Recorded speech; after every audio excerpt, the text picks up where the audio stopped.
আমি যখন কোনো আত্মীয়র বাড়ি ঘুরতে আসি, চান টান করে বসে রয়েছি, কখন খেতে দেবে? দেখে আসলাম মাংস রান্না হচ্ছে। ভগবান জানে কখন দেবে। এদিকে পেটটা পেটটা তো ছুঁচে ডর মারছে। Yes? কিন্তু এখানে তো চেঁচানোও যাবে না, খিদে পাচ্ছে বলে।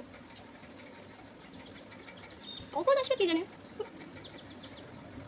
এই তো এসে গিয়েছে।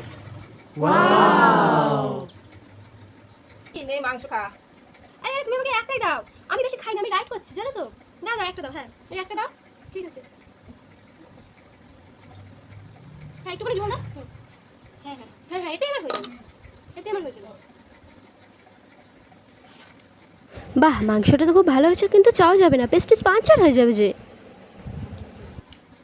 যখন আমি বাড়িতে থাকি, ও মা আর একটু মাংস দিয়ে যাও তো। ওয়াও, পেঁয়াজ দিয়ে মাংস খাওয়ার মজাটাই আলাদা। উফ, যারা খেয়েছে